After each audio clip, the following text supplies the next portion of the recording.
What, gang? Carolina Jackpot time coming at you. It's Tuesday afternoon. It also means that it is February 14th. Happy Valentine's Day. So, breaking news today. First of all, Georgia's offensive coordinator, Todd Monken, accepted a position as offensive coordinator with the Baltimore Ravens in the NFL. Good luck, Mr. Monken. Hey, Georgia fan, y'all knew it was coming. You all knew it was coming. And then, before anyone really even knew the position was even open, I'm finding out that the funky little guy with the bowl cut, the mo cut, who has to take deep breaths between every other sentence in his press conferences, Kirby Smart, hires Mike Bobo as offensive coordinator down there. I just don't know about this fella. I don't know about this cat. First of all, I know for a fact that he's a liar, and that he has no conviction, no scruples about himself. He was the offensive coordinator in 2020 at South Carolina, had the 98th ranked offense in the country, which is absolute dog shit.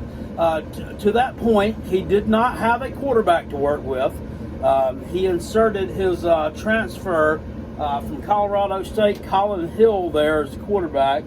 Kind of ran off the kid, Ryan Hilinski, whose brother has committed suicide, who stepped in and started the year before when Jake Bentley went down with an injury after the first game of the season.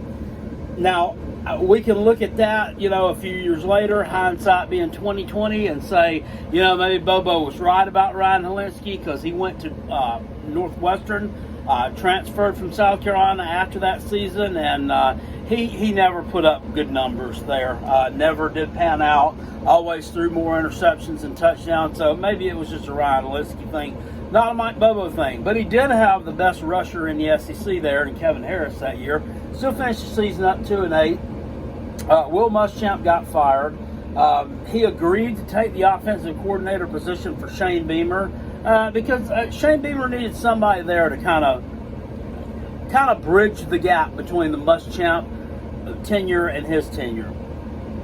But what happened? He packs up his bags in the middle of the night, runs off to Auburn so he can go down there and play pocket pool for a season with Brian Harsin. Absolutely terrible. He was 68th in offense down there in 2021, despite the fact that he actually had a legitimate quarterback in Bo Nix. And y'all can sit here and make fun of Bo Nix all you want to, or his career at Auburn all you want to. He kind of revived himself at Oregon. But he was a legitimate quarterback. He had a legitimate, I would say, top 2 or 3 running back in the SEC in Stank Bigsby. Doesn't matter that I don't like the kid. He was number 2 or number 3 running back in the SEC, and still ends up number 68 in total offense. Absolutely horrible. To me, with Kirby Smart at Georgia, first of all, I mean, the guy's he's behind the 8 ball right now. I mean, he needs to make a hire quick. When somebody takes a job in the NFL, their jobs normally don't come open until January or February. So, if one of your coaches decides to take a job in the NFL, you're screwed already, and you got to make a quick hire. But the thing about it is, couldn't he have had anybody in the world that he wanted?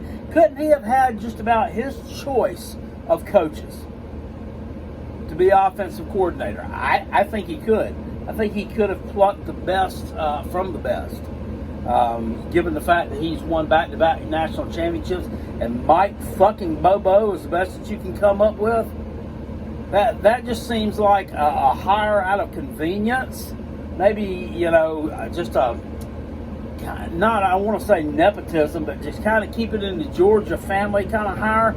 And to me, Kirby Smart has not seemed to be the kind of coach who's afraid of hurting anybody's feelings or making a tough decision at all. Always, putting the right people in the right places, regardless of what, how it makes somebody feel. So this hire is kind of perplexing to me. I don't think that I don't think this guy's a very good offensive coordinator. I don't think he's top notch. That's for sure. Y'all can say, well, you know, Mark Richt won a bunch of games with him as offensive coordinator. Yeah, but I mean, didn't Mark Richt get fired because he couldn't win the big one because he couldn't get to where he needed to be? I don't know. It just don't make a lot of sense to me. I think that, it's a hire that was kind of made out of desperation. Not a lot of thought was put into this hire. Honestly, so it is what it is. Georgia fans are gonna sit there and say it doesn't matter what he did at South Carolina, don't matter what he did at the barn. He's got way more talent at Georgia than that. Does he though? On the offensive side of the ball, maybe he does. I don't know. We'll have to see. Those young quarterbacks you got there, don't have a lot of game experience. Don't have a lot of people with experience in the running back room either. I don't know. Your wide receiver core and your tight ends, I mean, obviously, you're in great shape there. You're in great shape along the offensive line, and you recruited well. So it's probably not going to end up costing you a whole lot in the long run.